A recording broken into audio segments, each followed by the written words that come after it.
지난 주간에는 여러분이 뉴스에서 보신 것처럼 우리나라 영화사뿐만 아니라 세계 영화 역사의 새로운 분기점이 되는 그러한 일이 일어났어요.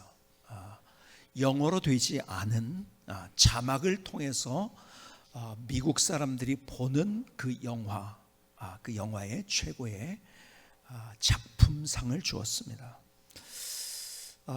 이번에 이제 아카데미 상을 수상하면서 국제영화상도 받았고 각본상도 받았고 감독상도 받았지만은 가장 큰 상은 작품상이었었죠. 봉준호 감독의 기생충이란 영화가 세계를 흔들었어요. 근데 뉴스를 보면서 제가 이분이 인터뷰한 내용이 너무 감동스러워서 제가 영상을 직접 찾아서 봤습니다. 근데 영상으로 직접 보니까요, 제가 뭉클한 감동, 눈물이 찔끔 나는 그런 감동이 있더라고요. 야, 대단하다. 참 대단하다. 이번에 그래서 제가 봉준호 감독을 통해서 많은 것들을 배웠는데요. 여러분, 우리가 요나를 보면서 요나에게 하나님의 선지자 아닙니까? 이 선지자에게 세상 사람, 이방 사람들이 가르쳤어요. 오히려 여러분들, 하나님은요 여러 가지를 통해서 우리에게 말씀을 해주세요. 물론 우리가 성경을 통해서 이 모든 것들을 조명해야 되지만, 그래서 야, 대단하구나. 정말 누구보다도 제가 칼럼에도 썼는데 정말 성경적인 원리를, 그분이 예수를 믿는지 안 믿는지는 제가 잘 모르지만은 대단한 사람이다 하는 생각을 갖고, 제가 원래는 이런 픽션이나 아니면 소설 그런 것들을 제가 잘 책으로도 저는 영화도 그렇게, 아니면 책도 소설 같은 것들을 별로 그렇게 잘 보지 않습니다. 저는 난픽션을 좋아하고 과장된 것보다 사실적인 것을 굉장히 좋아하고 역사나 아니면 다큐멘터리 이런 것들을 좋아하기 때문에 그렇게 제가 일부러 영화관을 그렇게 가지는 못하는데요. 시간도 그렇지만은 제가 아주 마음을 먹고 그래서 오래간만에 한 거의 1, 2년 만에 제가 영화 하나를 봤는데, 여러분들이 아시는 그 기생충이에요.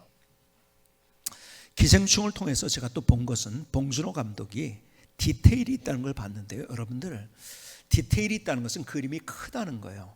그림이 커야지, 이것만 보면은 디테일이 안 나옵니다. 전체를 보니까 전체를 아우르는 디테일이 거기 나오는 거예요.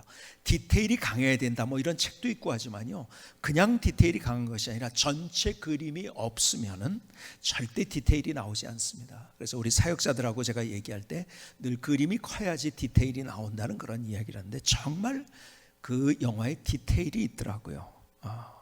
그런데요, 영화 얘기는 다 여기서 할 수 없지만은 거기에서 여러분들이 보신 분들은 아시겠지만은 지상층과 그리고 지하층을 대비를 했어요. 그렇죠? 지상층과 지하층을 대비를 했어요. 그리고 계단을 통해서 신분의 대비를 했어요. 계단을 올라가려는, 그럼에도 불구하고 내려오게 되는, 그것을 영화 속에 그렸더라고요. 여러분, 내려간다는 것은 누구나 힘든 거예요. 내가 미끄러진다는 것, 혹은 추락한다는 것, 아니면은 우리가 바닥을 쳤다는 그런 얘기를 하지요. 누구나 올라가고 싶지 내려가고 싶은 사람은 없습니다. 누구보다도 더 커지고 많아지고 그리고 높이 가고, 이것이 우리가 가지고 있는 우리의 생각인 거예요. 여러분, 미끄러지고 내려간다는 것처럼 고통스러운 일은 없습니다. 그런데 오늘 본문의 요나의 이야기는 그거예요. 마치 계단을 하나 둘씩 내려가는 것이 아니라 진짜 미끄러지듯이 그냥 내려가고 있는 거예요. 자, 요나서 1장 3절은 이렇게 시작을 하죠. 그러나 요나가 여호와의 얼굴을 피하려고 일어나 다시스로 도망하려 하여 욥바로, 그 다음 뭐라고요? 내려갔더니, 내려가는 이야기를 하고 있어요. 자, 무슨 얘기일까요? 물론 욥바라는 도시가 밑에 있으니까 내려갔지만요, 잘 살고 있었을 거예요. 정상적인 생활하고 있었는데요, 지금은요 도망가느라고 지금 내려가고 있는 거잖아요. 그렇죠? 여러분, 그가 지정학적으로 내려갈 뿐만 아니라 그의 인생이 지금 내려가고 있는 거예요. 왜요? 거기서 그냥 가족들과 잘 살면 되는데, 그렇죠? 뭔가 조금 잘못되고 있는 거야. 내려가고 있는 거죠. 그런데 계속해서 1장 5절은 이렇게 얘기합니다. 사공들이 두려워하여 각각 자기의 신을 부르고 또 배를 가볍게 하려고 그 가운데 물건들을 바다에 던지라. 그러나 요나는 배 밑층에 내려가서 누워 깊이 깊이 잠이 든지라. 배를 탔는데 배에서도 가장 바닥에 밑에 내려갔어요. 그렇죠? 그리고 15절은 이렇게 또 얘기를 합니다. 요나를 들어 바다에 던지며 거기서도 또 밑으로 또 내려갑니다. 또 추락하고 또 추락하고 또 밑바닥으로 갑니다. 그리고 바다에 던져진 후에도 오늘 본문은 이렇게 얘기합니다. 요나서 1장 10절 여호와께서 이미 큰 물고기를 예비하사 요나를 삼키게 하셨으므로 요나가 밤낮 3일을 물고기 뱃속에 있으니라. 여러분 거기서 또 내려갑니다. 그래서 그는 스스로 고백도 이렇게 해요. 뭐라고 하느냐? 2장 오늘 본문의 6절 그러니까 내가 산의 뿌리까지 내려가 싸우며. 정상적으로 잘 살고 있었어요. 하나님을 알고 있었고 믿고 있었고 정상적인데 왜 이럴까요?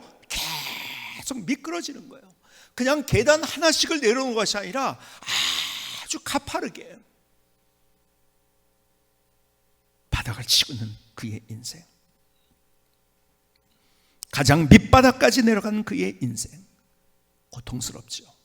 여러분 가장 낮은 곳까지 밑바닥까지 내려가 있다는 것처럼 고통스러운 일은 없어요. 우리의 경우도 마찬가지죠. 우리가 밑바닥에 바닥을 쳤다는 얘기가 뭘까요? 내려갔다는 말이 뭘까요? 사업이 망한 거예요. 모든 게 망해버렸어요. 회사에서 일 혹은 내가 개인적인 사업에서 내가 다 망해버렸어요. 더 나아가서 인간관계가 틀어졌어요. 내가 그렇게 믿었던 사람이 나를 배반하고 떠납니다. 갈등 속에서 싸우고서 헤어집니다. 그것이 가정에서 혹은 친구들 아니면 직장에서 동료들과 아니 같이 내가 함께 있었는데 어느 순간에 보니까 나만 빠졌네요. 아니 자기들끼리 시덕거리는데 나는 왕따가 되어 있는 거예요. 여러분 그럴 때 우리는 인간관계가 틀어졌을 때 그렇게 틀어졌을 때요 우리는 바닥을 쳤다 혹은 밑바닥까지 내 관계가 밑바닥까지 내려갔다고 얘기를 합니다. 감정적으로 우리가 밑바닥을 경험할 때가 있어요. 그렇죠? 어떻게요? 자존감이 허물어집니다. 어느 순간에 보니까는요 나는 바보 같아요. 자존감이 다 허물어져요. 아니 우울증 속에서 내가 인생을 그냥 살아야 되는가, 가장 깊은 바닥 속에 가장 깊은 밑바닥 속에 있는 나의 감정. 여러분 그것은 누구나 우리가 경험하는 것이에요. 그것이 나만 경험하는 것이 아니고 그 일과 사건과 상황과 그 마음과 그 모든 것들은 다 다를 수 있지만 우리가 경험하는 것은 우리가 누구나 그 밑바닥을 경험합니다. 그런데요 오늘 본문에서 얘기하는 중요한 메시지 가운데 하나가 이거예요. 그 밑바닥이 어떤 곳인가? 바로 그 밑바닥이 하나님의 은혜의 신비를 경험하는 곳이라는 거예요. 자, 무슨 말인지 아세요? 자, 탕자 이야기를 한번 볼까요? 여러분 머릿속에 탕자 이야기를 너무 잘 알고 있어요. 아버지를 떠났어요. 여러분 아버지의 마음은 얼마나 아프게 했을까요? 아마 속을 후벼 판 것처럼 아버지는 아팠어요. 그리고 떠나갔을 때, 아들이 떠나갔을 때 얼마나 힘들었을까요? 아버지를 무시하고 떠나버린 거거든요. 내가 할 수 있다고. 잘 살았죠. 돈도 있었잖아요. 돈이 있으면 사람들이 쫓아왔잖아요. 사람들은 이래라면 이래고 저래라면 저래하고 야 멋있는 삶이었어요. 그러다가 점점 망해갑니다. 근데 어떻게 망했을까요? 그가 지금으로 따진다면 사업에 다 망해버린 거예요. 다 사업의 밑바닥이 됐어요. 그런데 그러다 보니까요 사람마저 다 떠나갑니다. 그렇죠? 자기를 그렇게 친구같이 야 내가 너와 함께 할게 도와줄게 했던 그 모든 사람이 다 떠나가 버리는 거예요. 기가 막히죠. 배반을 하고 떠나갑니다. 아마 잘 모르겠어요. 그 상황은 다 나오지 않지만은 이 탕자 둘째 아들이 거기에서 왜 망했는가, 배반을 당해서 망했을 수도 있어요. 누군가를 믿었는데요 다 맡겼다가 배반당해서 그럴 수도 있어요. 어쨌든 인생의 바닥이에요. 그렇죠? 지위도 바닥이에요. 관계도 바닥이에요. 돈도 바닥이에요. 감정도 바닥입니다. 내가 진짜 살아야 되나? 근데 바닥이었기 때문에 여러분 자기가 돈이 있고 그리고 자기가 뭔가 이루는 것 같은 그랬을 때에는 아버지 생각 안 했어요.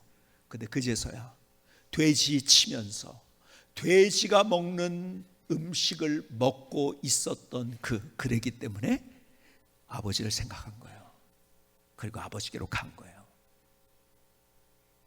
그가 진짜 진짜 복을 누릴 수 있었던 것은 그가 잘 됐기 때문에 누린 것이 아니라 잘못됐기 때문에 거기에서부터 시작해서 아버지를 생각하게 됐고, 그리고 인생이 달라졌던 거예요. 아버지의 환영을 받았고 아버지의 것을 누릴 수 있게 되었고. 여러분, 성경의 이야기는 다 똑같은 이야기예요. 다 다른 사건, 다른 상황이지만 요셉의 이야기를 한번 여러분이 생각해 볼까요? 얼마나 대단한 하나님의 사람입니까? 그런데 그가 어땠습니까? 그의 시작이 어땠습니까? 그는 관계의 밑바닥을 헤맸어요. 왜요? 형들이 있었는데 형들이요, 아니 세상에 자기만 빼놓고요, 늘 언제나 자기들끼리 쏙닥거리고 자기를 미워하고 자기를 공격하고. 여러분, 가정에서 형제들 사이에서 나만 왕따가 됐다는 것처럼 힘든 일이 있을까요? 근데 잘못한 게 없는데, 잘못한 거 딱 한 가지 있다고 한다면 아버지가 자기를 더 사랑했다는 거예요. 그거 하나밖에 없어요. 형들에게 아무리 잘하려고 해도 형들은 자기하고 관계를 안 합니다. 관계를 안 하는 정도가 어떻게 됩니까? 나중에 어떻게 되죠? 죽이려고 합니다. 루벤이 말렸어요. 맏형이 그래서 야, 죽이지는 말자. 그래서 어떻게 했죠? 구덩이에다 집어넣었어요. 그 구덩이는 그 구약시대 때 나오는 구덩이라는 것은요, 나 혼자는 스스로 나올 수 없는 그곳입니다. 그러다가 어떻게 됩니까? 형들이 미디안 상인들에게 팔아넘겨요. 노예로 팔아넘깁니다. 기가 막히죠. 여러분, 관계 속에서 아무도 자기를 인정해 주는 사람이 없이 관계의 밑바닥에 갔을 뿐만 아니라, 자 보세요, 서열의 밑바닥으로 갑니다. 왜요? 어디로 갔어요? 애굽으로 갔어요. 종이었잖아요. 노예였잖아요. 근데 노예 중에서도요, 여러분, 덜 떨어진 노예 같았을 거예요. 왜요? 말을 못 알아들으니까. 이집트어를 못하니까요. 외국이니까요. 문화가 다르죠. 바보 같았을 거예요. 서열의 가장 밑바닥, 그가 종으로서 노예로서 사는데 노예 중에서도 자기는 손가락질 당하는 그런 사람이었을 거예요. 뭔가 좀 잘해보려고 했는데 주거의 밑바닥까지 갑니다. 어떻게 해서 감옥에 갔잖아요. 그렇죠? 여러분, 옛날의 감옥은 지금도 감옥이 좋은 곳은 아니지만 더 살 수 없는 곳이 감옥이었죠. 잘못한 사람들을 누가 잘해줍니까? 돼지우리같이 해놓죠. 자존심의 밑바닥을 헤맵니다. 자, 그런데 보세요. 사실은 그것 때문에 그 모든 스토리를 다 여러분과 지금 여기서 얘기했어요. 그것 때문에 하나님께서 자기도 살고, 그리고 자기의 가족도 살고, 민족도 살고, 이집트도 살게 하는 역사가 일어납니다. 그래서 그는 마지막에 형들이요, 아버지가 죽으니까 야, 이제 우리가 죽이려고 했던 거, 이 동생이 그거 다 아는데 우리 해코지하겠다, 그래가지고 걱정하고 있었어요. 아버지가 죽은 다음에. 그때 창세기 50장 20절은 이렇게 이야기합니다. 누구의 고백입니까? 요셉의 고백이지요. 당신들은 나를 해하려 했으나 하나님은 그것을 선으로 바꾸사 오늘과 같이 많은 백성의 생명을 구원하게 하시려 하셨나니. 당신 때문에 내가 얼마나 고생했는지 당신들이 아마 더 잘할지 모르겠어요. 그런데 하나님께서는 그것을 끝으로 만들지 않으시고 그것을 통해서 하나님의 일을 이루셨다는 거예요. 자 보세요, 참 요셉이 대단한 사람이에요. 왜요? 담 너머를 볼 줄 알았기 때문에. 형들이 잘못한 거 가지고 네가 그럴 수 있어, 이것 가지고 인생을 살았다면 그는 불행한 인생이었죠. 그 너머를 볼 줄 아는 인생이 되었고, 그를 통해서 하나님의 드라마가 뭔지를 경험하게 됐죠. 어쨌든 요셉의 인생은 그가 밑바닥을 경험했기 때문에 하나님께서 그를 영광스럽게 그의 인생을 들어서 주신 거예요. 여러분, 진짜 하나님이 사랑하시는 사람은 여러분 역사 속에서 그리고 성경 속에서 볼 때 하나님께서는 밑바닥을 경험하게 하십니다. 다 다른 밑바닥일지 몰라요. 관계의 밑바닥일지 몰라요. 내가 믿었던 그 사람이 나를 두고 떠나갑니다. 나만 왕따가 됐어요. 관계의 밑바닥일지 모르겠어요. 우리가 때로는요 건강의 밑바닥을 경험합니다. 야, 이러다 죽는 거지, 끝인 것 같아요. 내가 암에 걸렸어요. 내가 죽을 병에 걸렸어요. 야, 이거 끝이구나. 여러분, 내가 몸에 어떤 건강의 밑바닥을 경험하기도 합니다. 내가 물질의 밑바닥을 경험해요. 이건 도저히 살아날 수가 없어요. 내가 사업에서 밑바닥을 경험합니다. 그런데요, 하나님께서는요, 그 밑바닥을 통해서 나를 단련시키시고 훈련시키시고, 그래서 내 인생을 더 멋지게 만드실 작정을 가지고 계시다는 거예요. 그래서 욥기 23장 10절에는 이렇게 얘기합니다. 그러나 내가 가는 길을 그가 아시나니 그가 나를 단련하신 후에는 내가 순금같이 되어 나오리라. 여러분, 성경에 욥처럼 밑바닥을 경험했던 사람은 없어요. 그렇죠? 재산 다 날아갔잖아요. 가족들, 자녀들. 얼마나 육체적인 그러한 밑바닥도 경험했어요. 너무 가려움증 때문에 기화를 가지고 자기 몸을 긁었으니까요. 얼마나 기가 막힙니까? 근데 그의 고백이 뭐예요? 내가 가는 길을 그가 하시나니 그가 나를 단련하신 후에는 내가 순금같이 되어 나오리라. 여러분, 때로는 우리를 용광로 같은 곳에 우리를 넣어서, 왜요? 우리의 인생을 더 빛나게 만드시기 위해서. 여러분, 사랑하는 사람일수록 하나님께서 그렇게 우리를 만드시고 용광로 속에 때로는 집어넣어요. 뜨겁죠? 힘들죠? 여러분, 요즘 커피를 좋아하는 사람들이 많이 생기고, 그래서 우리나라가 1인당 커피 소비량이 가장 많은 국가에 속해 있습니다. 참 건너 그냥 요즘 커피집이 생기고요. 참 우리나라처럼 커피를 또 그렇게 잘 마시고 좋은 커피를 아는 나라도 없는 것 같아요. 참 대단합니다. 그런데요, 커피의 맛이 어디서 나는지 아세요? 여러분, 커피는요, 커피 우리가 원래 열매지요. 열매 속에 있는 거죠, 그것이. 근데 그것을 그냥 먹으면 그 맛이 안 나요. 커피의 맛이 나기 위해서 가장 중요한 과정 하나가 있어요. 뭔지 아세요? 로스팅이라는 절차를 거칩니다. 뭐세요? 뜨거운 불 속에 들어가는 거예요. 여러분, 그래서 커피에 향이 나오고 맛이 나오는 거예요. 다 요즘에 이제 뭐 커피 수준이 높아져가지고 그냥 커피를 먹는 것이 아니라 이게 어디 커피냐, 무슨 커피냐. 요즘엔 또 이제 어느 지역, 예를 들어서 과테말라에서도 뭐 안티쿠아냐, 뭐 어디냐, 뭐 꼬방이냐, 뭐 어쩌고 저쩌고 막. 그러니까 맛을 다 감별합니다. 근데 맛이 어떻게 감별되는지 아세요? 그리고 그것을 느끼면서 사람들이 행복해하는지 아세요? 로스팅이 됐기 때문에, 뜨거운 불 속에 들어갔기 때문에. 커피가 커피로서의 가치가 만들어지는 거죠. 하나님은요, 우리의 인생을 이렇게 만드신다는 거예요. 그래서 나를 단련하시고, 그래서 내 인생이 정금같이 정말 빛나는 인생, 하나님의 스토리가 뭔지를 만방에 알려줄 수 있는 그러한 삶으로 우리의 삶을 인도하시기를 원하신다는 거예요. 그래서 우리 찬양도 드리자. 나의 길 오직 그가 아시나니 나를 단련하신 후에 내가 정금같이 나오리라.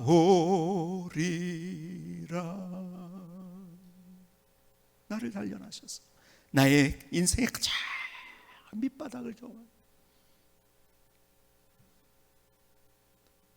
내 인생에 어떻게 하나님의 은혜를 경험할 수 있었는가 가만히 보면요, 밤을 새하게 지새는 그런 밤도 있었어요.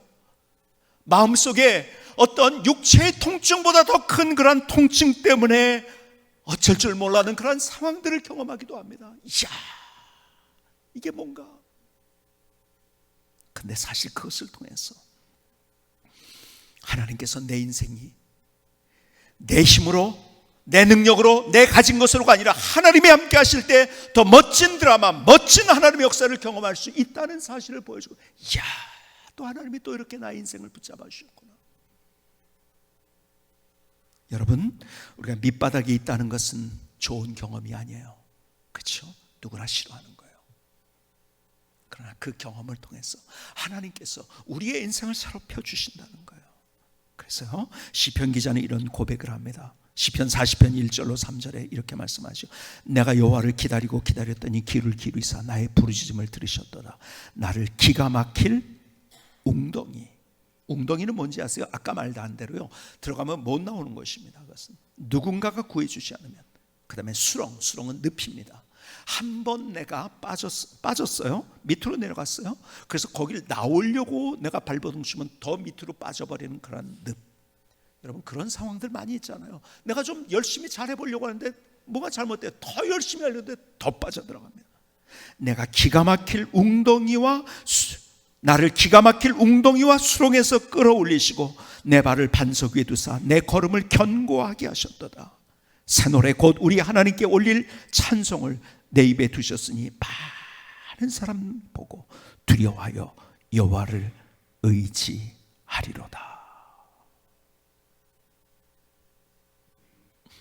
여러분,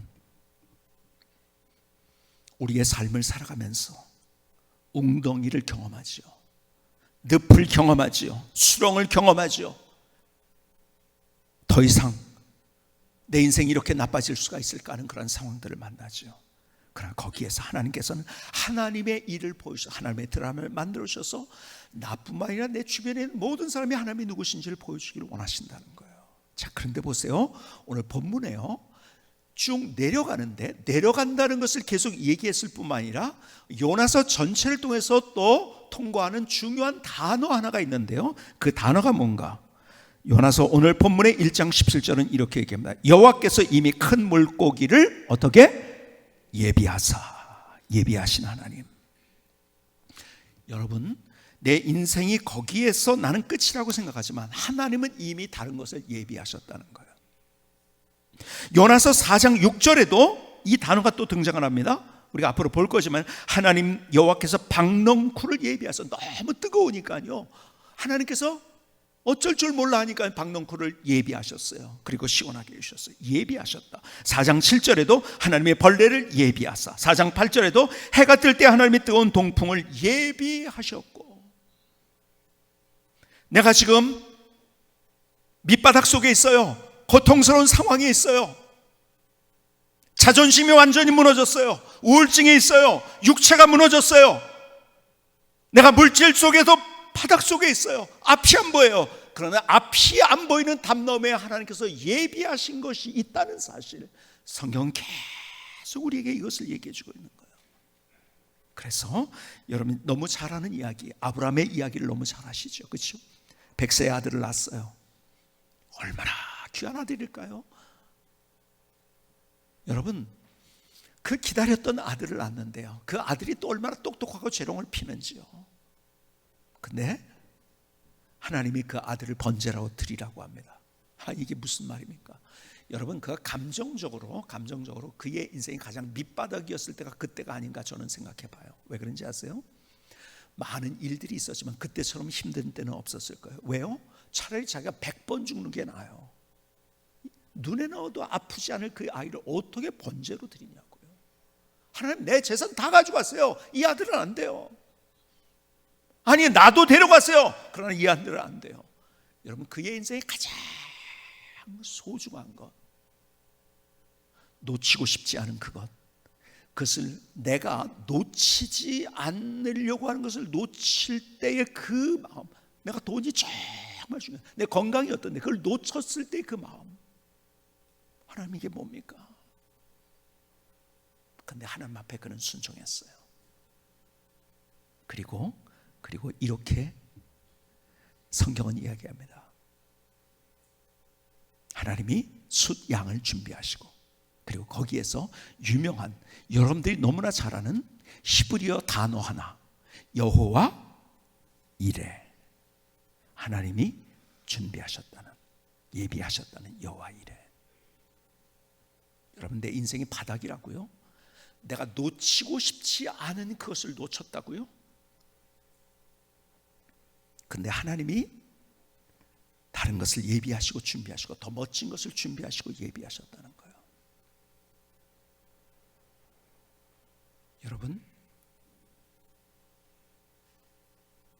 기생충이라는 영화의 말미에 홍수가 납니다. 물이 지하로 들어옵니다. 그때 자기가 가장 소중했던 것을 부여잡습니다. 그렇죠?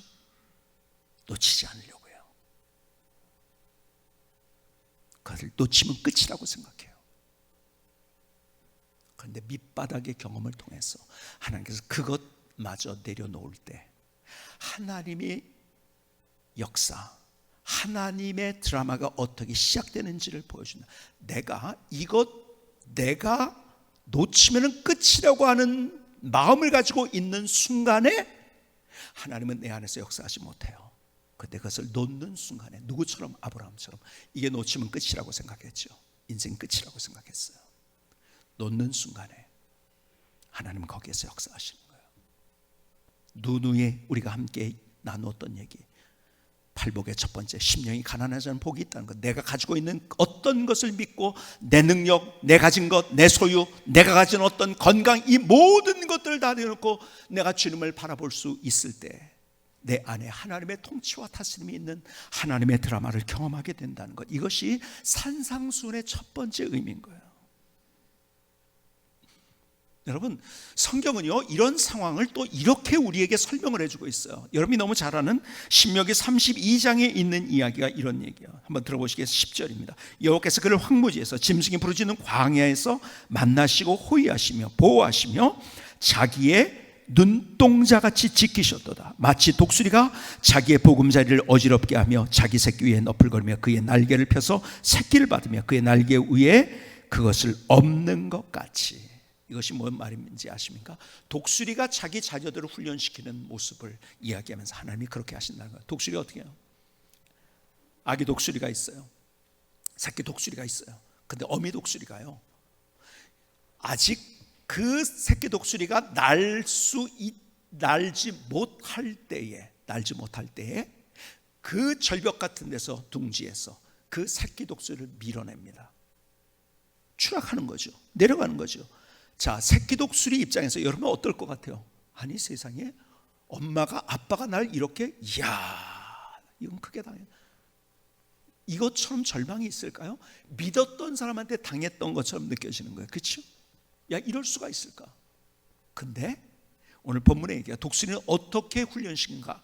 그 자기의 새끼 독수리를 어떻게 더 먼저 내려가서 그 새끼 독수리를 봤습니다. 그 중간에 새끼 독수리는 거기에서 날개짓을 하기 시작하는 거예요. 그리고 날개짓을 배우는 거예요. 그렇게 몇 번을 거치면서 공중을 제패하는, 공중의 왕자가 되는 그러한 동물이 될 수 있는 거죠.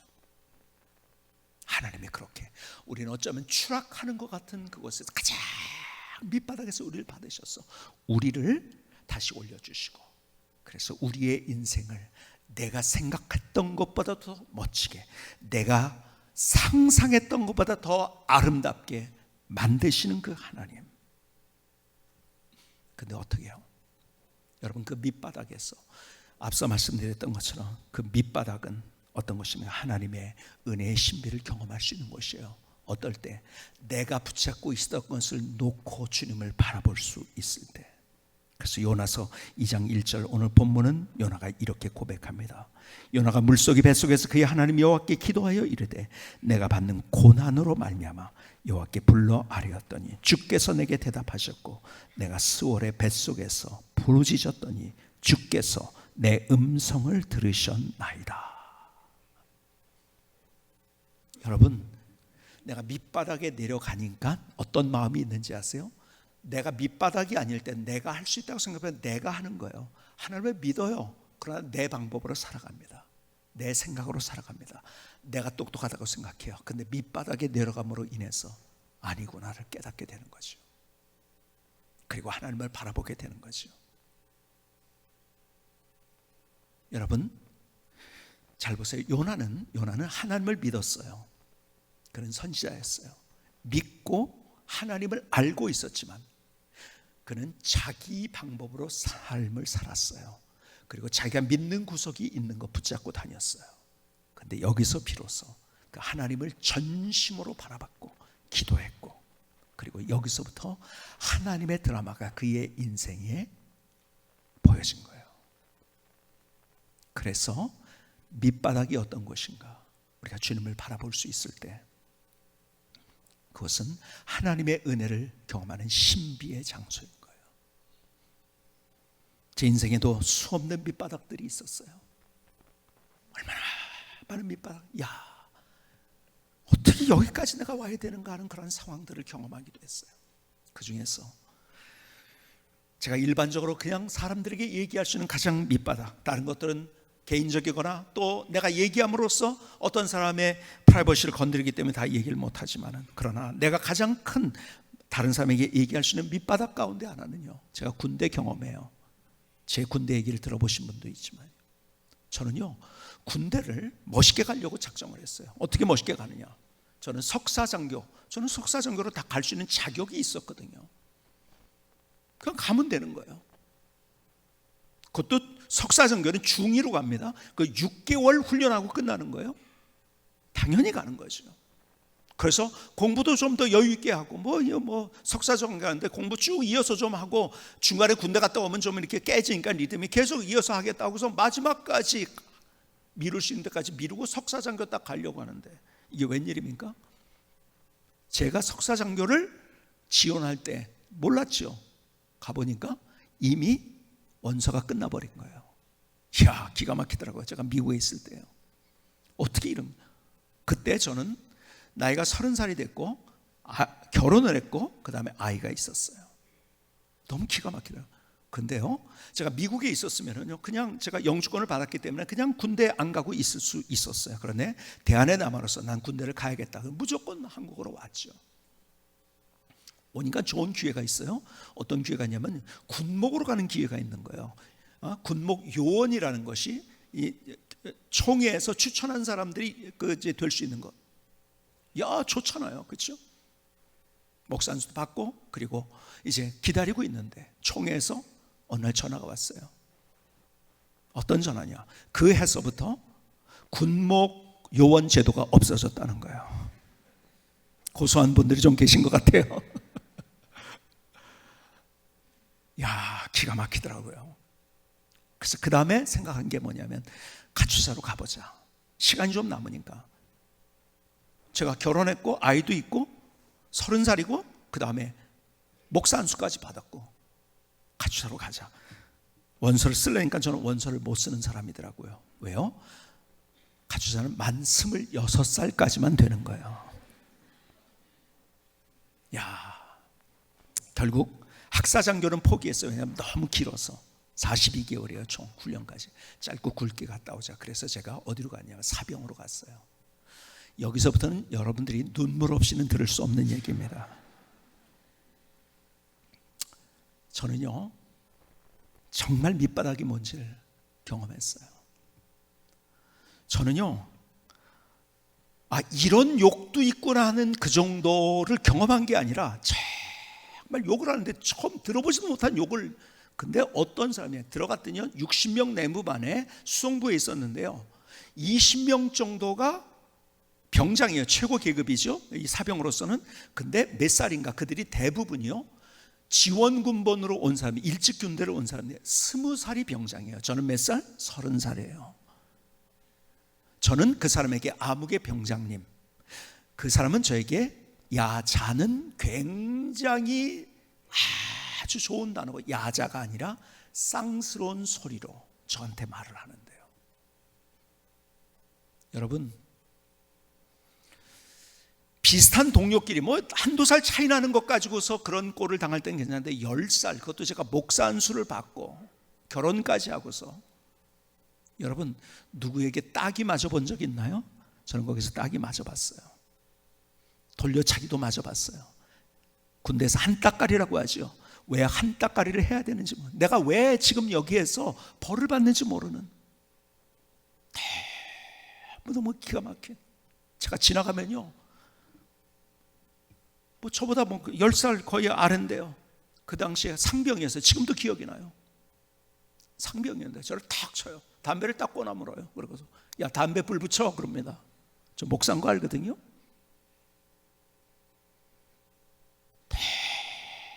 모든 것이 인간적으로는 다 무너진 거예요. 여러분, 신분도 자존심도 견딜 수 없는 그곳. 그러기에 희망은 하나밖에 없더라고요. 믿음의 주여 또 온전케 하신 예수님, 그 사람 바라보지 않고 그렇게 주님 바라보려.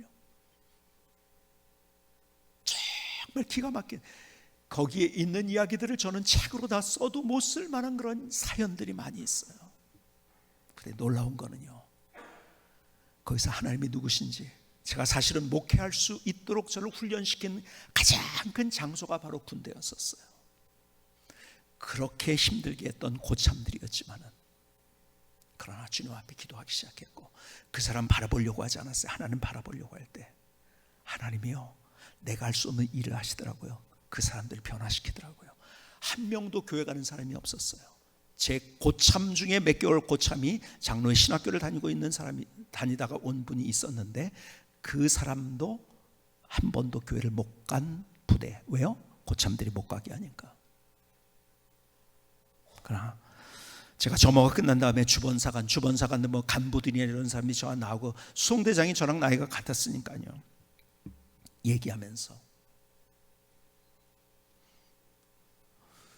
한번 제가 한마디라도 좀 얘기할 수 있는 기회를 달라. 뒤에서 제가 슬쩍 얘기해서, 그래서 얘기하기 시작하고 좋은 얘기를 시작하면서 제가 전도를 하고, 그래서 결론은 이거예요. 60명 내무반 전체가 다 예수를 믿었어요. 불교 학생회 회장을 지냈던 사람까지. 너무 기가 막히더라고요. 지금도 그 고참들을 가끔 만나요. 얼마 전에도, 몇 년 전에도 제가 어느 교회 집회 갔는데, 끝나고 나서 큰 교회였었어요. 목사님하고 저 누군지 모르겠어요. 그때는 다 머리를 잘랐으니까 머리 긴데 누군지 모르겠는데, 목사님 보니까요, 저를 제일 괴롭혔던 고참이에요. 근데 뭐라고 하는지, 목사님 나 여기 집사 됐어요, 그러는 거예요.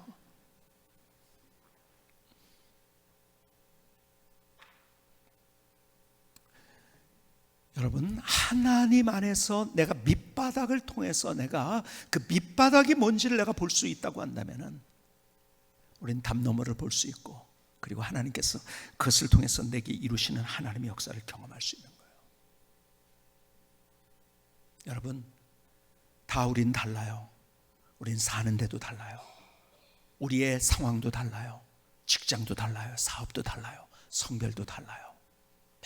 모든 경험도 달라요.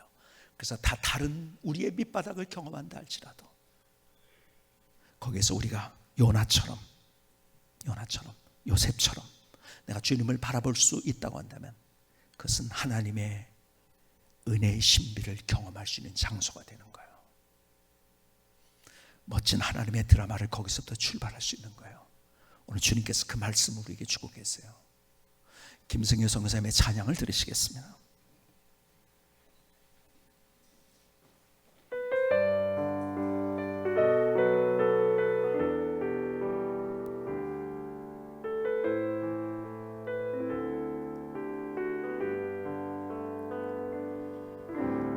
인생의 아픔 속에서, 인생의 큰 고통 속에서, 바닥을 치는 두려움 속에서도 오직 십자가를 바라봅니다. 인생의 가장 낮은 곳은 주님의 은혜를 경험할 수 있는 놀라운 신비의 장소, 나의 내일을 예비하시는 주님, 나를 단련하신 후에 정금과 같이 될 것을 바라봅니다. 인생의 아픔 속에서, 인생의 큰 고통 속에서, 바닥을 치는 두려움 속에서도 오직 십자가를 바라봅니다. 인생의 가장 낮은 곳은 주님의 은혜를 경험할 수 있는 놀라운 신비의 장소, 나의 내일을 예비하시는 주님, 나를 단련하신 후에 정금과 같이 될 것을 바라봅니다. 정금과 같이 될 것을 바라봅니다.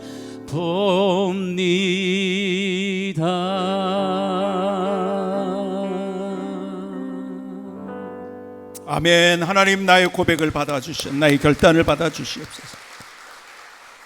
다시 요나가 인생의 밑바닥에서 드렸던 기도를 한번 들어보지 않겠습니까? 요나서 2장 1절과 2절은 이렇게 고백합니다. 요나가 물속의 뱃속에서 그의 하나님 여호와께 기도하여 이르되 내가 받는 고난으로 말미암아 여호와께 불러 아뢰었더니 주께서 내게 대답하셨고 내가 스올의 뱃속에서 부르셨더니 주께서 내 음성을 들으셨나이다. 밑바닥에서 주님을 바라봅니다. 성경 우리에게 이렇게 말씀하세요. 믿음의 주요 또 온전케 하신 예수를 바라보자.